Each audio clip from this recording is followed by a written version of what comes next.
Hello everyone.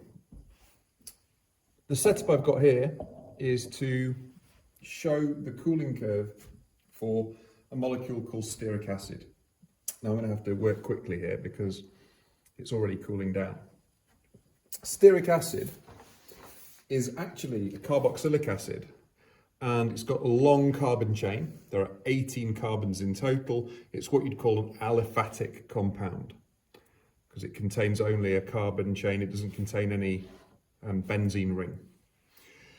And it's also saturated, has no double bonds over and above the COOH. The double bond in the COOH.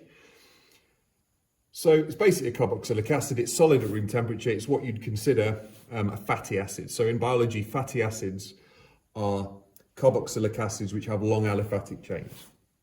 Anyway, that's just a little bit of background on the molecule. What we're going to do is plot its cooling curve.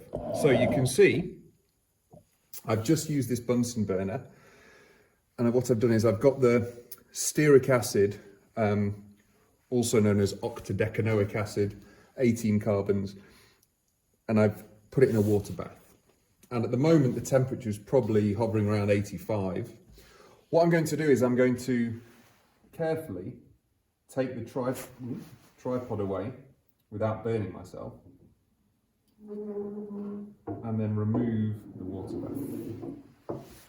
And what I'm going to do, put that beaker on a hot plate or a heat mat, and then I'm going to start recording the temperature. Now, what you'll notice is I'm plotting the temperature on the iPad. So it's plotting temperature against time. And I've got this wireless thermometer in the liquid stearic acid. So at the moment it's coming down in temperature because it's cooling. Okay, the surroundings in the room are cooler than the stearic acid itself. So we're getting a cooling effect, hence the graph, the line is going down as it cools. Now what we're going to see, hopefully, is the temperature start to level off as the stearic acid starts to solidify. So I'm going to skip ahead and speed the cooling process along a bit. Okay, we're reaching the melting point. So what I want you to take note of here is that we're now down towards about 70, approaching 70. And you might be able to see we're starting to get some change of state. Now remember that the thermometer is stationary within the liquid,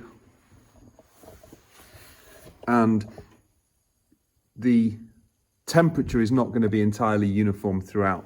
But hopefully what we'll see is, as the stearic acid solidifies and we have a mixture of solid stearic acid and liquid stearic acid in the beaker, hopefully we'll see this temperature become constant for the duration, and then once it's all solidified, hopefully we'll then see a further decrease. So what I'm going to do is I'm going to set up the camera so we can see what happens, and then what I will do is fast forward or speed the video up so you can see the effect as time goes on.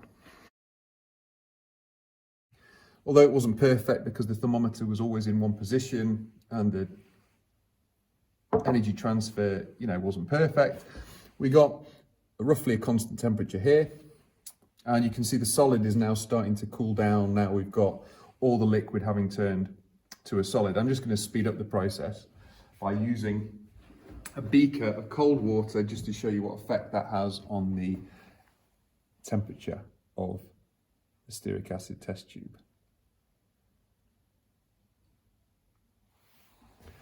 So what I'll do, I'll bring the tripod back just to hold that in place. Let's just see what effect that has on our cooling. Again, I might speed this up a bit.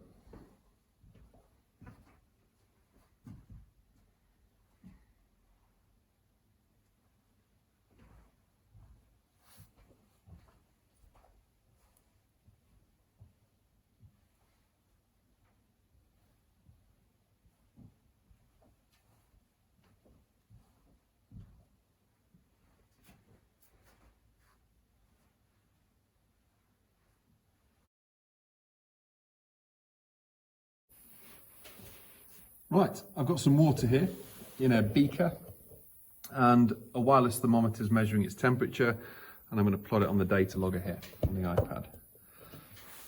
At the moment the temperature is roughly 97. What I'm going to do, so I've brought it up to temperature, what I'm going to do is I'm going to put the Bunsen burner back underneath it and we're going to watch it boil and watch what happens to the temperature.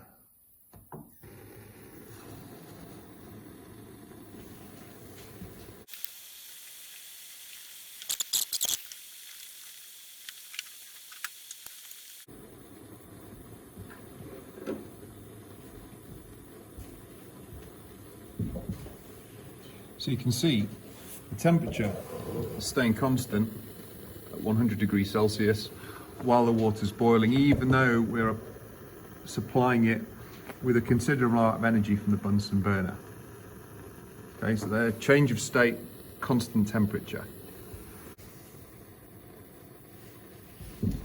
You'll notice I've changed the situation a little bit here. I've now got the water boiling as before, but now I've got a boiling tube filled with water in that water bath and the thermometer's in the boiling tube. And you can see the temperature of the water inside the boiling tube is about 85 degrees and rising. So what I'm going to do is I'm going to leave this here, and I want you to think about what's going to happen to the water, the temperature of the water inside that boiling tube.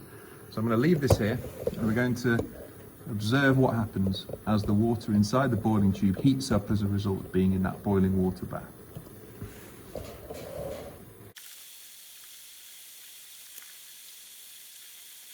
What you can see is that even though the water in the water bath is boiling, the water inside the boiling tube is not, and it's actually reached a temperature of 95.6 degrees Celsius. It seems to be leveling off. Have a think about why that might be. Why is the water in the boiling tube not starting to boil? I'll leave it there for a little bit longer. Okay, so it's still 96.1, and it does seem to have reached a maximum which is not budging from. Interesting, eh? I hope that's been useful. A little bit of a problem there for you at the end. Thank you very much.